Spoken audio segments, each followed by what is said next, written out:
So now we're going to have a conversation about one of my favorite memes, memetics. Podcast is Human Meme with David Boles, coming to you live right now. One of my favorite memes is the phrase, "Leopards ate my face." I'm not talking about my skin cancer, although I should. Leopards Ate My Face is really now most infamous on Reddit.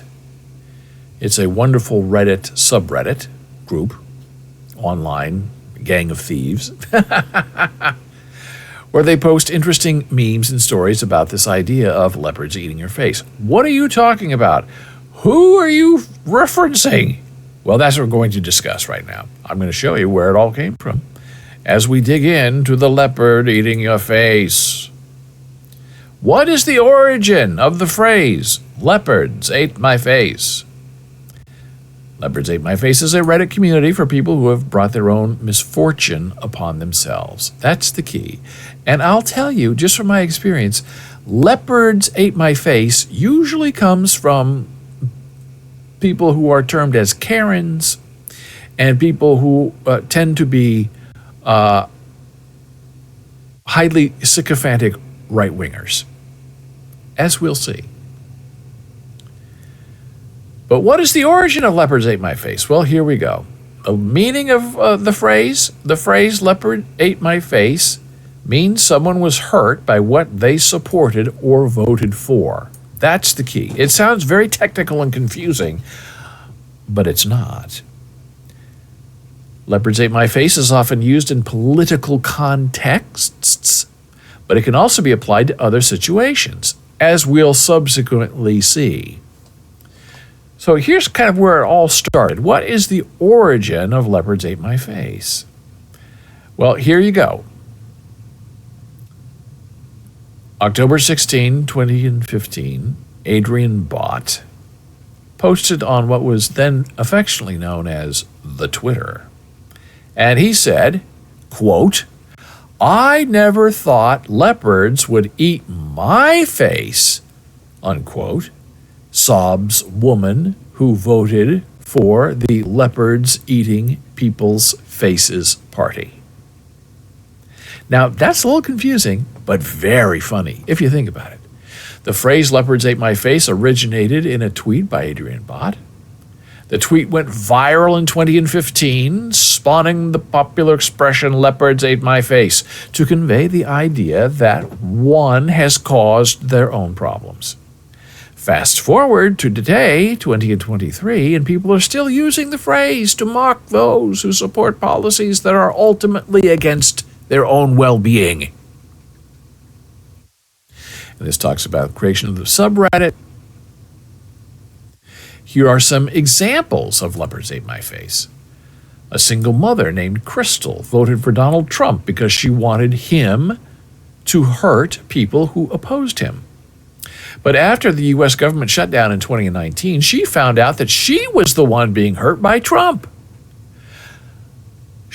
Crystal, a secretary at a federal prison, was out of work during the shutdown and unable to care for her children and her disabled parents.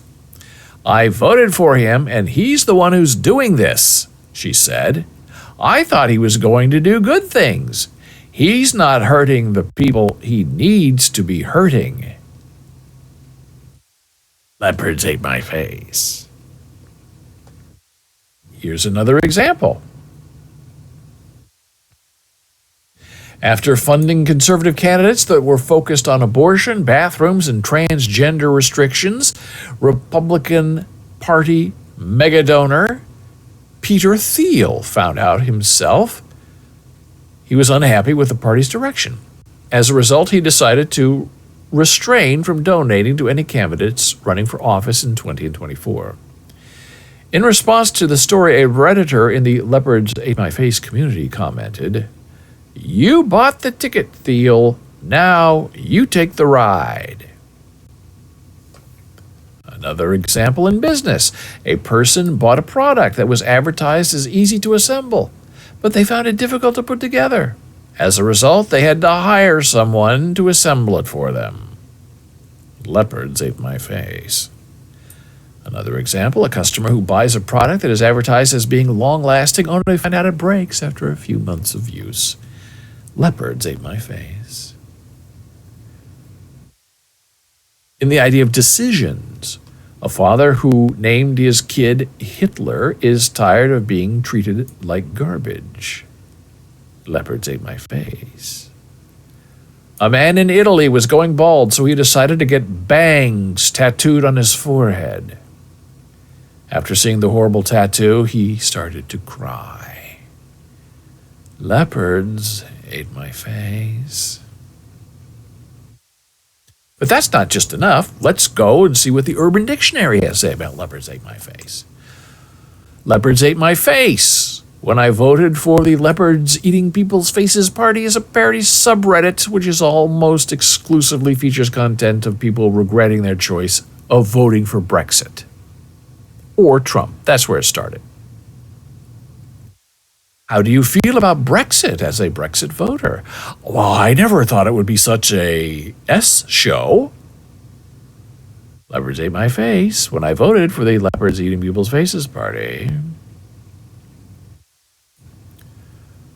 Know your meme? Leopards eating people's faces. Again, how it began. Here's an example. Donald Trump says, in light of the attack from the invisible enemy, as well as the need to protect the jobs of great American citizens, I will be signing an executive order to temporarily suspend immigration to the United States. And one of his fanatics replies, I am born and raised an American, and I voted for you. I work on a drilling rig in the Gulf of Mexico. I have a Philippine wife. We have been going through the visa process for 2 years. Please tell me this will not stop her from coming here. Surprise! Leopards ate my face.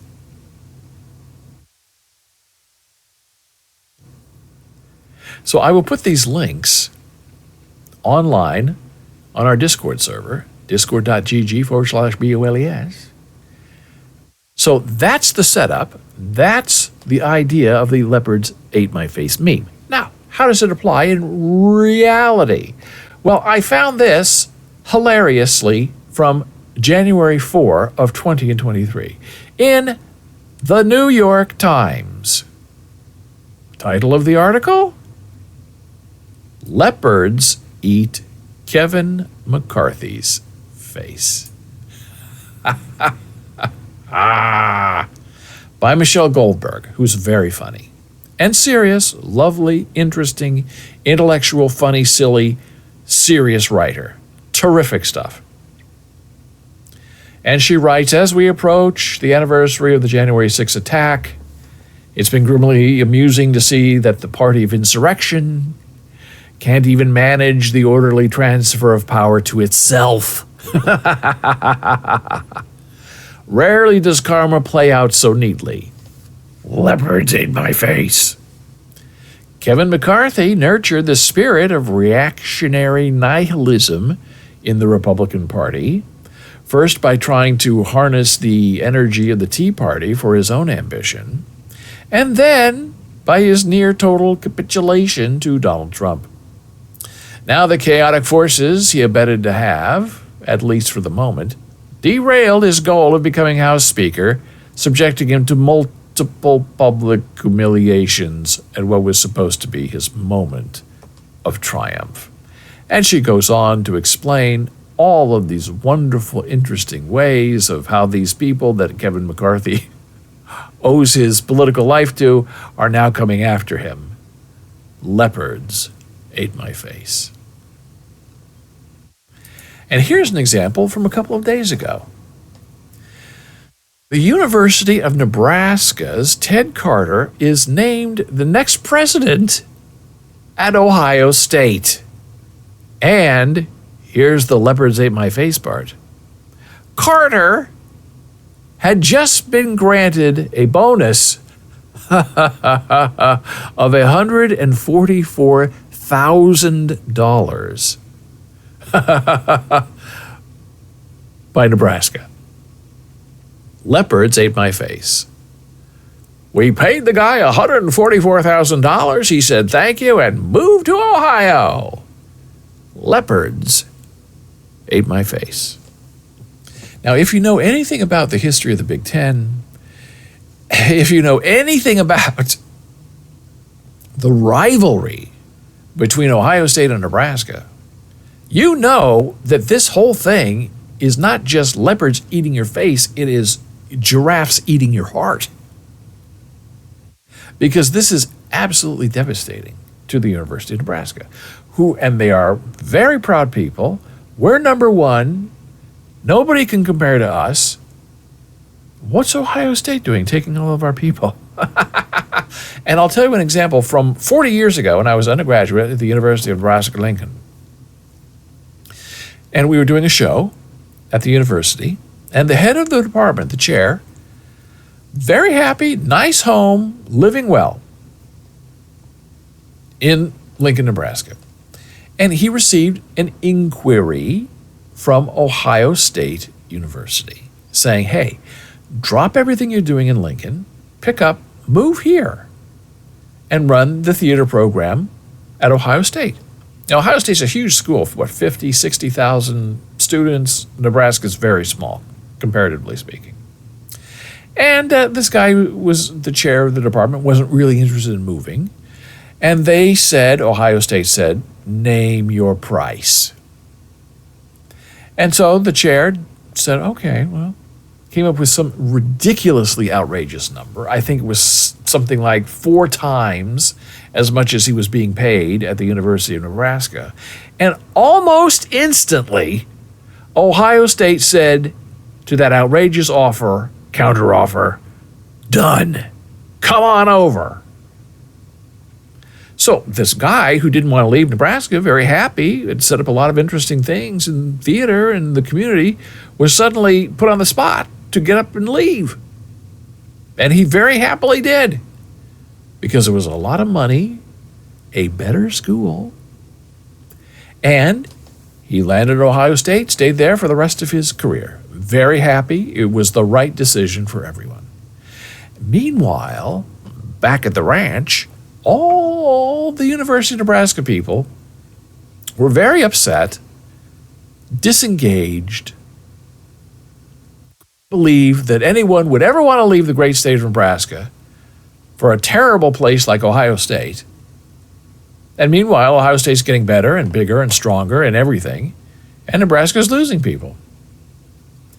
And in that aftermath, Nebraska had a hard time finding a chair, a competent chair of the theater department. And there was one guy who they hired, I guess sight unseen, said he had an MFA, all of this information, said he was an assistant director on the Will Rogers Follies. And somebody had contacted me because they knew I was working on the Will Rogers Follies. They said, have you heard about this guy, our new chair? I said, what? Yeah, I said, yeah, he's working with you on the Will Rogers Follies. I was Peter Stone's assistant. And I said, that name isn't familiar to me, but I'll find out. And I went and I asked the directors and the other people, stage managers, have you heard of this person? And they said, no. And I said, well, this is the story. And they were like horrified because people lie. And they didn't like the idea that somebody was using the good name of the Will Rogers Follies to get the chairmanship at the University of Nebraska-Lincoln. So I reported back to my friend and said, no, everybody doesn't know this person.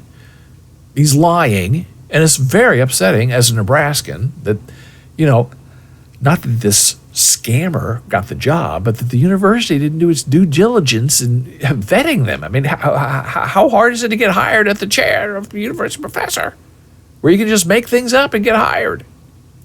So they checked into it. Then they did their due diligence. They found out this guy not only lied about the Will Rogers Follies, but he also lied about having an MFA degree in theater. He had no advanced degree. And I guess when the university confronted him about it, he just disappeared. Never came back. Didn't get a check. packed up the station wagon, and hightailed it out of town.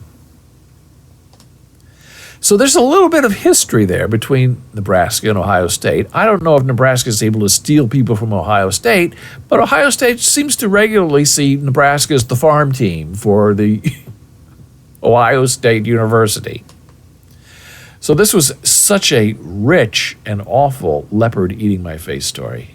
You pay a guy $144,000 because he's doing a great job, and he takes the money and runs to your biggest rival.